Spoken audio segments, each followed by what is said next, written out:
आज साल का आखिरी सूर्य ग्रहण। नमस्कार, न्यूज इंडिया देख रहे हैं आप। आपके साथ मैं हूं मीनाक्षी दत्त। आज सूर्य ग्रहण में लगा हुआ है सूतक। भारत में दिखाई देगा साल का अंतिम सूर्य ग्रहण। ग्रहण शाम 4:22 से दिखना शुरू हो जाएगा और शाम 5:26 तक ये सूर्य ग्रहण रहने वाला है। ग्रहण में सूरज का 36.93% भाग ढका रहेगा। इस वक्त की ये खबर आपको बता रहे हैं, जहां आज साल का आखिरी सूर्य ग्रहण लगने वाला है 4:22 पर। और ये न केवल हिंदुस्तान में बल्कि हिंदुस्तान से बाहर भी कई देशों में दिखाई देगा। यूरोप के कई ऐसे देश हैं जहां पर ये दिखाई देगा, साथ ही मिडिल ईस्ट के भी ऐसे कई देश हैं जहां पर सूर्य ग्रहण को देखा जाएगा। थोड़ी देर में ये सूर्य ग्रहण लगेगा। 4:22 का ये वक्त बताया गया है भारत में जब सूर्य ग्रहण को देखा जाएगा। देश के मंदिरों के जो कपाट है वो बंद कर दिए गए हैं। दरअसल सूर्य ग्रहण के 12 घंटे पहले सूतक लग जाते हैं और ऐसे में देश भर के मंदिरों के कपाट पूजा अर्चना के बाद बंद कर दिए गए थे।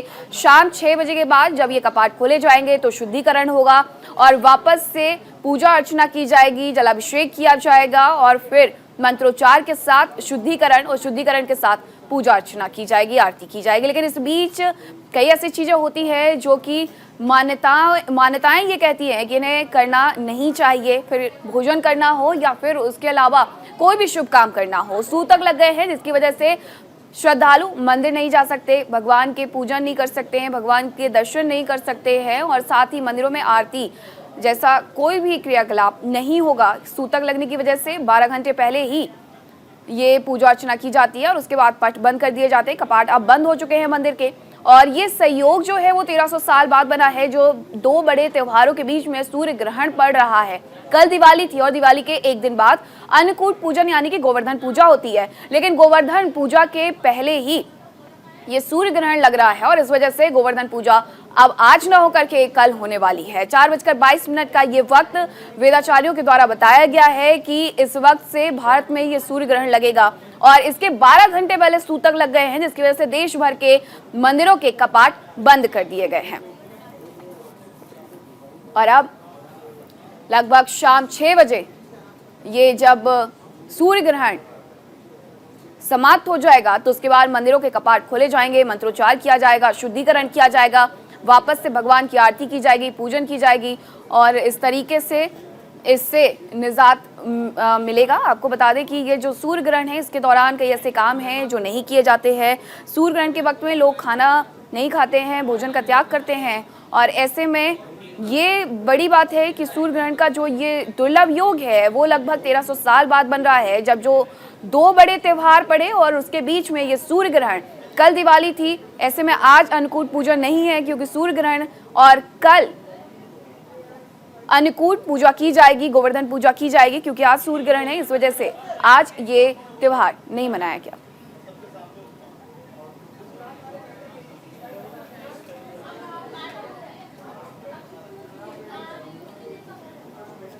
आचार्य योगेश दत्त हमारे साथ जुड़ गए हैं। बहुत स्वागत है आपका न्यूज इंडिया पर। और हमारे सहयोगी संजय भी जुड़ गए हैं हरिद्वार से। सबसे पहले योगेश दत्त जी का मैं रुख करना चाहूंगी। योगेश जी, इस दौरान ऐसे कौन से क्रियाकलाप होते हैं, क्योंकि बहुत सारे लोग हैं जो इस बात से ताल्लुकात नहीं रखते हैं कि जब सूर्य ग्रहण लगता है तो भोजन करना चाहिए, नहीं करना चाहिए। बहुत सी ऐसी मान्यताएं हैं कि ना आप भोजन करेंगे और ना ही ऐसे वक्त में मंदिरों के पास जाएंगे। हालांकि मंदिरों में सूतक लग जाते हैं तो उसके 12 घंटे पहले ही कपाट बंद कर दिए जाते हैं। जी बिल्कुल, आपने बहुत अच्छा प्रश्न पूछा है। बहुत से लोगों को ये सब चीजों का ज्ञान नहीं हुआ है। आपके चैनल के माध्यम से लोगों तक ये बात पहुंच जाती है। पहले तो मैं आपको बहुत साधुवाद, धन्यवाद देता हूं कि आप लोग कम से कम इन अच्छी बातों को लोगों को जन जन तक पहुंचाते हैं और जिससे वह लोग सावधानी से अपना कार्य कर लेते हैं। देखिए, जैसे जब ग्रहण लगता है उसके 12 घंटे पहले सूतक लग जाते हैं तो सूतकों के कार्य उस समय पूजा पाठ नहीं करते हैं। उस समय पूजा पाठ नहीं करते तो खाना पीना खा सकते हैं, उसमें कोई आपत्ति नहीं है। लेकिन जिस समय ग्रहण पड़ता है उस समय पूजा पाठ कर सकते हैं।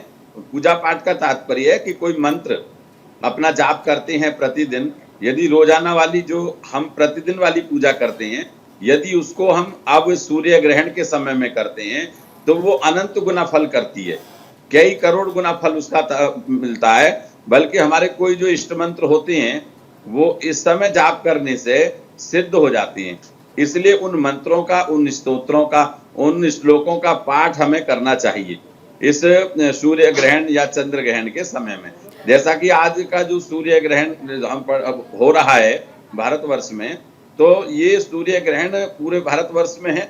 तो इसमें हमें ध्यान रखना है कि जब सूर्य ग्रहण पड़ रहा हो उस समय हम लोग भोजन ना खाएं, भोजन ना करें, और उस समय हम जो हमारे इष्ट मंत्र हैं, जो हम पूजा पाठ करते हैं जिस भी देवता की, उसके मंत्र हैं, और जिस कामना को हम पूर्ण करना चाहते हैं उन कामनाओं के जो मंत्र हैं, उन मंत्रों के हम लोग बैठ करके जाप कर सकते हैं आचार्य और जी, हवन कर सकते हैं। जी, मान्यता ये भी कहती है कि इस वक्त भगवान के ऊपर खतरा होता है, क्योंकि जो राहु केतु होते हैं वो कहीं ना कहीं भगवान के पीछे पड़े होते हैं। ऐसी जो हिंदू धर्म में मान्यता है, और ऐसे में कई लोग ये पूजा अर्चना करते हैं और ये मनाते हैं कि बस ये संकट जो है वो किसी तरीके से टल जाए।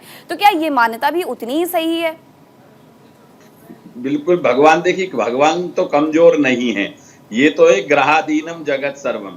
भगवान तो सर्व शक्तिशाली है, सर्व सामर्थ्यवान है, बिल्कुल। अनादि है, अनंत है, अजर है, अमर है, अनंत है, अखंड है, अछेद्य है, अभेद्य है। माने भगवान कमजोर नहीं पड़ते कभी भी। भगवान तो हमेशा सदैव शक्तिशाली रहते हैं। लेकिन क्या है ना, कुछ ग्रहों का जो प्रकृति बनी हुई है, इस प्रकृति को बचाने के लिए भगवान पूरा प्रयास करते हैं। तो क्योंकि ग्रहाधीनम जगत सर्वम, पूरा संसार जो है, ये जगत, सारा जगत है, ये सर्व ग्रहों के अधीन है, और ग्रहों के आधार पर ये कार्य करता है, क्रिया होती है यहाँ पर। तो वो जो ग्रह हैं, सूर्य ग्रह हैं, चंद्र ग्रहण हैं, और पढ़ते हैं इस समय, तो कुछ जो सांसारिक जो लोग उस समय रहते हैं दुनिया में, संसार में जो लोग रहते हैं, तो क्योंकि जो यत पिंडे तत् ब्रह्मांडे और यत ब्रह्मांडे तत् पिंडे, जो इस शरीर में है वो पूरे इस संसार में है, जो इस संसार में है वो पूरे शरीर में है। 9 ग्रहों की बात करें तो वो 9 ग्रह इस शरीर में भी हैं, और 9 ग्रह पूरी प्रकृति में भी हैं। तो इस समय क्या होता है ग्रहण के समय में, कि सूर्य की जो गति है और चंद्रमा जो है, वो दोनों ग्रह उस समय ग्रहण किया जाता, माने उनको थोड़ा सा उस समय परेशानी होती है, ग्रहों को, उन ग्रहों को परेशानी होती है, सूर्य को परेशानी होती है, और चंद्रमा को परेशानी होती है, और ये राहु से होती है। तो उस समय क्या है ना, इस समय को थोड़ा सा पॉजिटिव, उस समय ग्रहण के समय में नेगेटिव जो नकारात्मक ऊर्जा है वो पृथ्वी पर ज्यादा हावी हो जाती है। तो उसको सही करने के लिए ईश्वर ने, ऋषियों ने शोधन करके ये व्यवस्था बनाई है कि इस संसार में जो मनुष्य है वही कर सकता है ज्यादातर।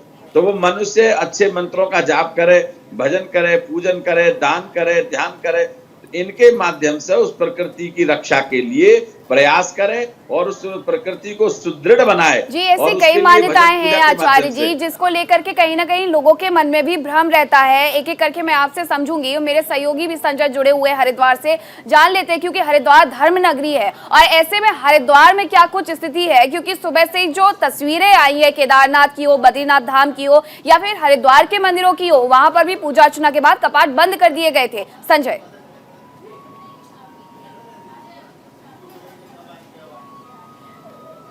में भी जो धार्मिक स्थल है वहां के कपाट बंद कर दिए गए हैं।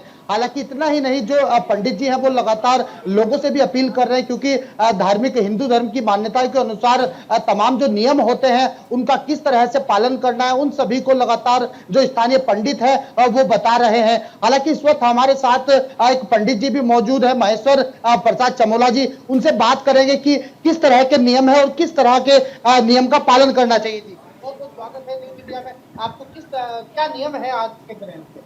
सबसे पहले ग्रहण का नियम यह है कि जब ग्रहण का सूतक प्रारंभ हो जाता है तो जितनी देव मूर्तियां हैं उनको ढक लिया जाता है, जिससे कि ग्रहण का असर न पड़े। दूसरा, गर्भवती महिलाओं को जब ग्रहण का ग्रस्ता काल होता है उस समय जो है घर से बाहर नहीं निकलना चाहिए, सूर्य नारायण की पूजा अर्चना एवं जाप करना चाहिए। जैसे हरिद्वार में 4:22 से लेकर के और 6:32 तक सूर्य ग्रहण है। सूर्य का जप करते रहें, गंगा जी के किनारे या किसी धार्मिक स्थल पर बैठ करके सूर्य नारायण का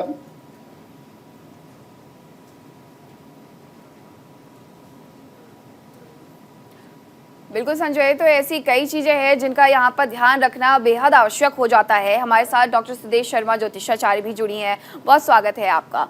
मैं आपसे ये समझना चाहूंगी, क्योंकि जब सूर्य ग्रहण लगता है तो कहा जाता है कि आप यहाँ पे भी जो भी पानी रखा हुआ है या जो भी खाना रखा हुआ है आप उसमें तुलसी दल डालें, तो उसकी क्या मान्यता है और उसके पीछे की वजह क्या है? नमस्कार शिवश्री।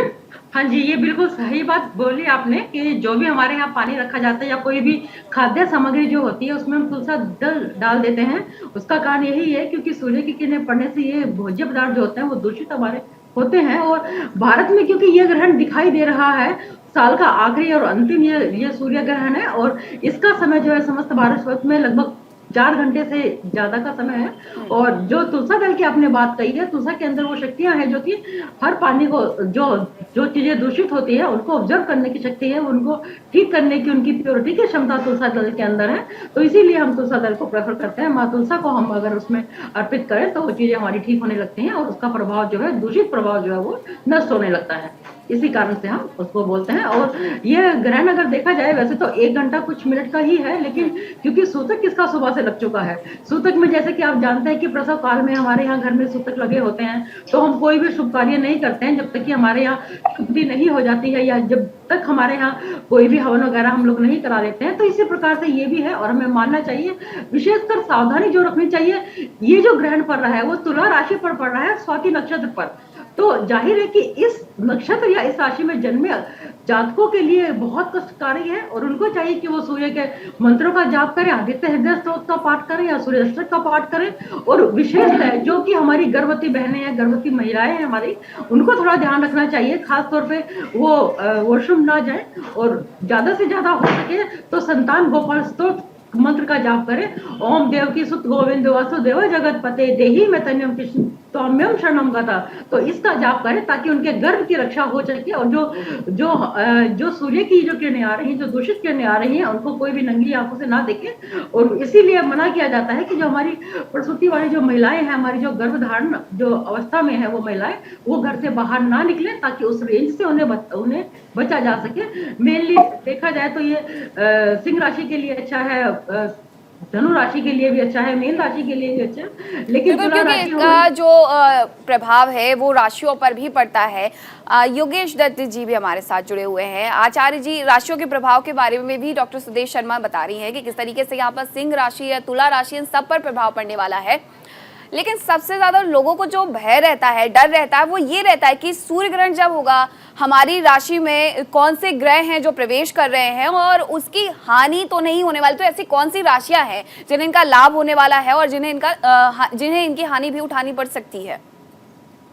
जी बिल्कुल, मैं मेष राशि की बात करूं तो मेष राशि के लिए शुभ है और वृष राशि के लिए भी बहुत अति श्रेष्ठ है। मिथुन राशि और कर्क राशि के लिए ये ठीक नहीं है और सिंह राशि के लिए बहुत अच्छा रहेगा और कन्या राशि के लिए भी ठीक है।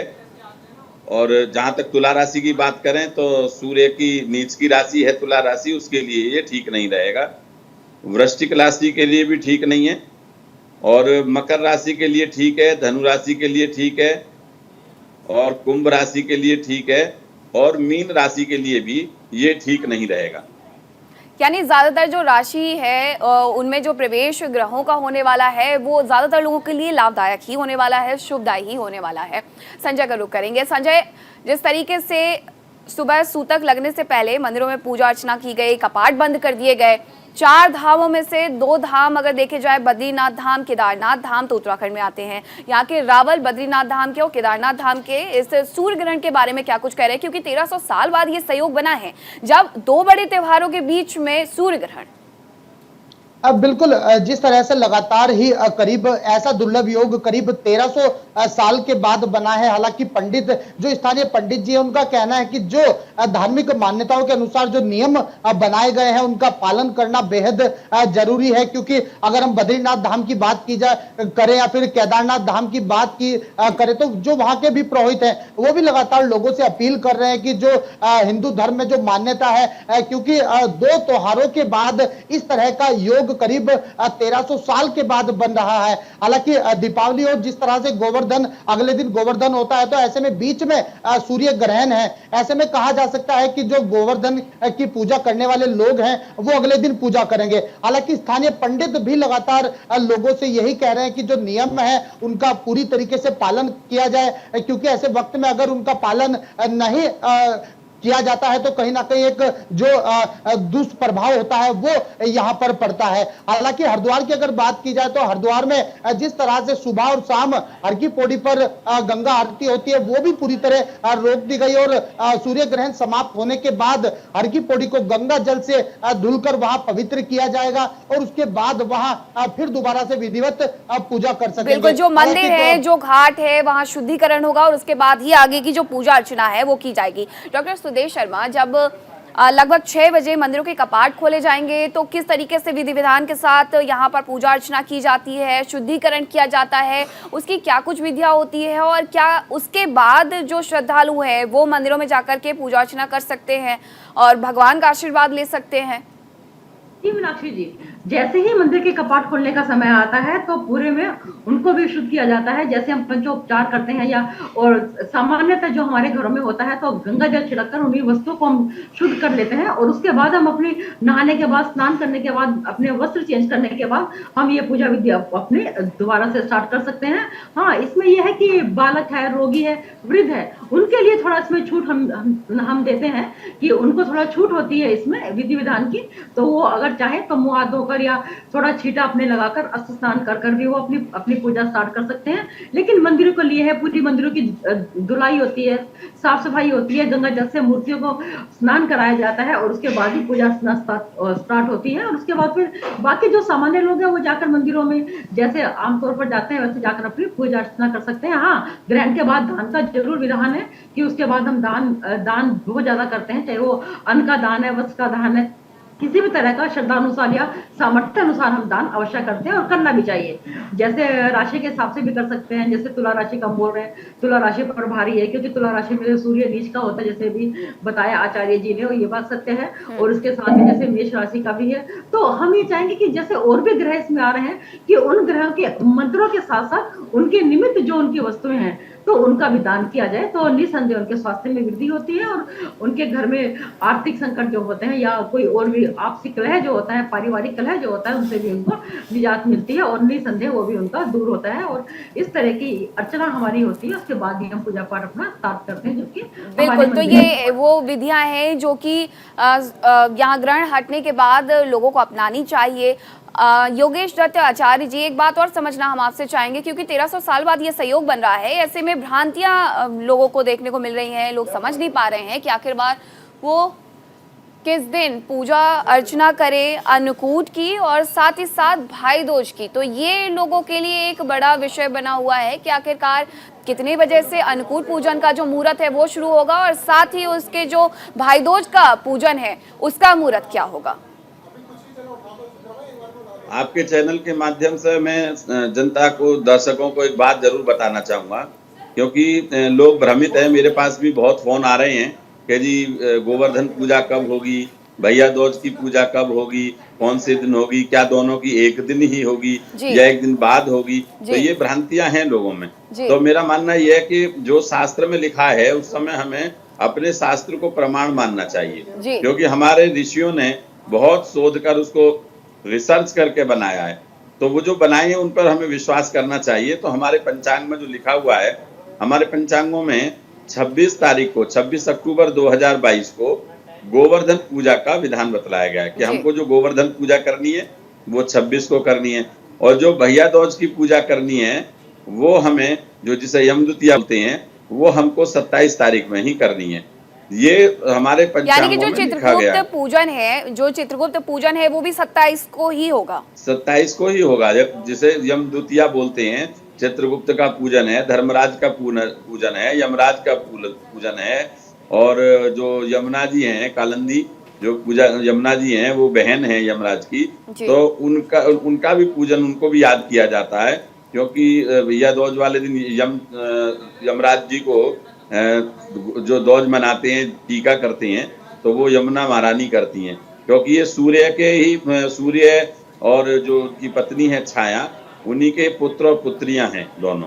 तो इसलिए उन्होंने यमराज जी ने आशीर्वाद दिया था कि जो इस तरीके से यम द्वितीया में मुझे याद करेगा, जो टीका करेगा, जो बहन टीका करेगी अपने भाई का, उसकी बहुत लंबी दीर्घायु होगी, चाहे उसकी कितना भी पूर्व जन्म के प्रारब्ध से कभी भी, चाहे कितनी क्योंकि भी जब कमाई रही हो, लेकिन भाई दूज की पूजा होती है तो ये कहानी भी वहां पर बताई जाती है और यमुना जी के पास किस तरीके से जाते हैं और वहां पे पूजा अर्चना होती है, ये सारी बातें भी आती है। लेकिन मेरी सहयोगी इस बीच जुड़ गई है, मनीषा तारामंडल में मौजूद है। जितना इसका पौराणिक महत्व है, वेदों में महत्व है सूर्य ग्रहण का, वैज्ञानिक दृष्टिकोण भी उतना ही अलग है। हालांकि वैज्ञानिक दृष्टिकोण मनीषा यहाँ पर क्या कहता है, आपके साथ जो गेस्ट मौजूद हैं उनका क्या कुछ कहना है सूर्य ग्रहण को लेकर के?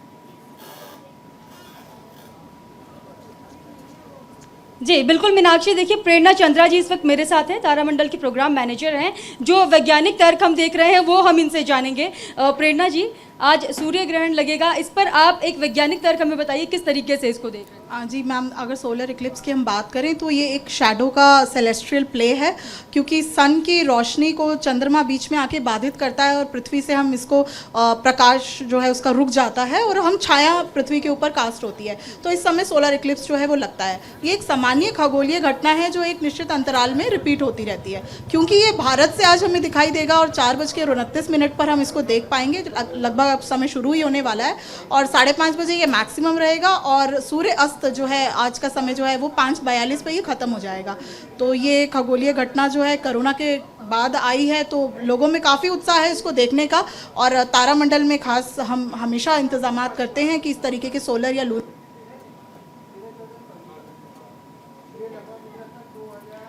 तो देखिए, एक वैज्ञानिक दृष्टिकोण जो है वो एकदम अलग है कि किस तरीके से यहाँ पर सूर्य ग्रहण की स्थिति में आप देख सकते हैं और तारामंडल की ये तस्वीरें दिखा रहे हैं जहाँ से हमारे सहयोगी मनीषा भी जुड़ी थी और उनके साथ गेस्ट भी जुड़ी हुई थी। उन्होंने बताया कि आखिरकार किस तरीके से ये सूर्य ग्रहण की स्थिति बनती है। डॉक्टर सुदेश शर्मा भी हमारे साथ जुड़ी हुई हैं। डॉक्टर सुदेश शर्मा, वैज्ञानिक दृष्टिकोण थोड़ा अलग है और जो हमारे वेदों में लिखा हुआ है वो थोड़ा अलग है, तो कहीं ना कहीं मान्यता ये भी है कि विज्ञान जो आया है वो वेदों से ही आया है, फिर भी थोड़ा सा अलग क्यों? थोड़ा सा अलग जरूर है मीनाक्षी जी, लेकिन ये भी बात सत्य है कि ज्योतिष जो है वो भी एक सुपर साइंस है। ये भी जो हमारे ग्रह नक्षत्र प्लैनेट हैं जो वो भी सब साइंस पर आधारित है। उसी प्रकार ज्योतिष में भी है। ज्योतिष भी देखा जाए तो जैसे खगोलीय घटना जो घटती है, साइंस के साथ इसमें मतभेद नहीं है। यहाँ पर मतभेद है तो कुछ राशियों को लेकर या ग्रहण के समय को लेकर या उसके परिणाम को लेकर, लेकिन परिणाम क्योंकि साइंस वाले इतनी जल्दी परिणाम नहीं मानते, लेकिन अब आजकल ऐसा नहीं है। बहुत से इस पर शोध हुए हैं और बहुत सी बातों में ये जाहिर किया गया है और ये निसंदेह ये प्रमाणित हुआ है कि अब ज्योतिष भी सुपर साइंस है और ये साइंस पर ही आधारित है।